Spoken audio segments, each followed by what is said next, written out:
Dear friends, आपके सामने प्रश्नावली 6.5 का क्वेश्चन नंबर 5 है। इस क्वेश्चन नंबर 5 को देखेंगे किस प्रकार से आप इनको हल कर सकते हैं। ये आपके सामने प्रश्नावली 6.5 है और ये क्वेश्चन नंबर 5 है। इस क्वेश्चन नंबर 5 में क्या कह रहा है कि ए बी सी एक समद्विबाहु त्रिभुज है जिसमें A C equal to B C है, A C equal to B C है। यदि A B square equal to 2ac square है तो सिद्ध कीजिए कि ए बी सी एक समकोण त्रिभुज है। यानी आपको ये बताना है कि जो ये त्रिभुज है ये समकोण है या नहीं है, इस बात को आपको सिद्ध करना है। ठीक है, इस बात को आपको क्या करना है, सिद्ध करना है। ठीक, तो आप क्या करेंगे, यहां थोड़ा लिख दीजिए। यहां मैंने लिख दिया सी और यहां लिख दीजिए आप बी और यहां लिख दिया ये। ठीक है, आप ध्यान से समझिएगा, ये जो ए सी भुजा है ये बी सी के बराबर है, यानी समद्विबाहु त्रिभुज है। तो यहाँ पर आप हल डालेंगे और हल डालने के बाद लिख देंगे दिया है, और दिया है जो जो बातें दी गई हैं उनको हम लिखेंगे। ठीक है, तो क्या लिखेंगे देखिएगा, लिखेंगे कि त्रिभुज ए बी सी एक समद्विबाहु त्रिभुज है। त्रिभुज ए बी सी एक समद्विबाहु त्रिभुज है, त्रिभुज है। ठीक है, ये समद्विबाहु त्रिभुज है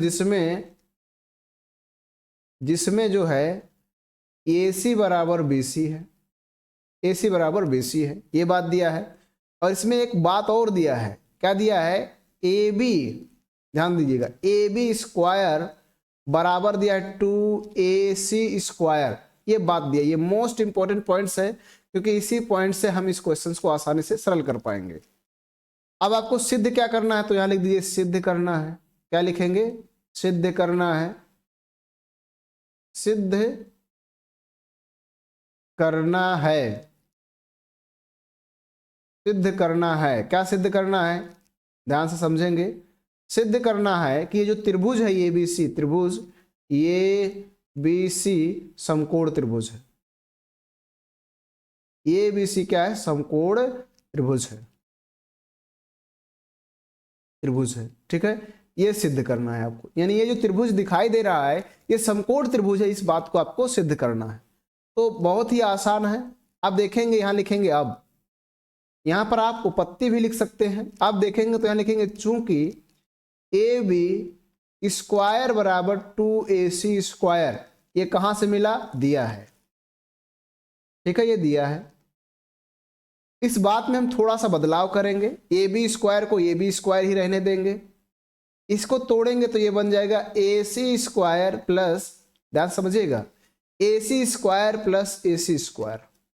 ठीक है, इसको राइट साइड में समझिए। यहां पर इस राइट साइड में देखेंगे ध्यान से, यहां पर ए बी स्क्वायर ही होगा और यहां पर ए सी स्क्वायर है प्लस, ये देखिए जो ए सी है यहां पर बी सी के बराबर है तो हम यहां लिख देंगे बी सी स्क्वायर, कोई दिक्कत नहीं है। जब ए सी बी सी दोनों बराबर है तो ए सी के स्थान पे बी सी लिख सकते हैं और बी सी के स्थान पर ए सी लिख सकते हैं, तो ये दोनों हो जाएगा। अगर इस बात को आप ध्यान से देखेंगे तो ए बी क्या है, ये है ए बी जो है इस त्रिभुज का सबसे बड़ी भुजा है।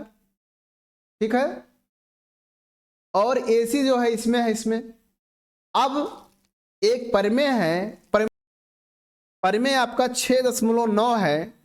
यदि किसी त्रिभुज की एक भुजा का वर्ग अन्य दो भुजाओं के वर्गों के योग के बराबर हो तो पहली भुजा का सम्मुख कोण समकोण होता है।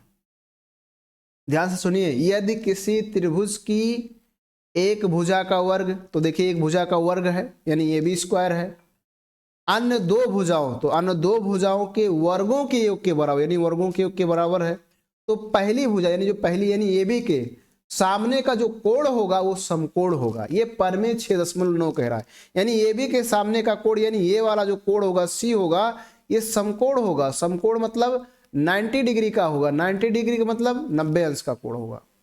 ठीक है, तो यहां लिखेंगे परिमेय 6.9 से परमेय 6.9 से कोण सी क्या हो जाएगा 90 अंश।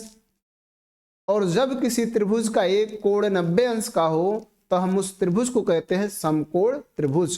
क्या कहते हैं? समकोण त्रिभुज। इसलिए त्रिभुज जो होगा, त्रिभुज आपका ये बीसी समकोण त्रिभुज होगा, यानी समकोण त्रिभुज है। क्या लिख देंगे? समकोण त्रिभुज है। ठीक है, तो इस तरह से आप इनको आसानी से सिद्ध कर सकते हैं, सरल कर सकते हैं। बहुत ही इजी क्वेश्चंस हैं, बस आपको प्रमेय याद होना चाहिए और प्रमेय के अनुसार आप इनको आसानी से सिद्ध कर ले जाएंगे, सरल कर ले जाएंगे।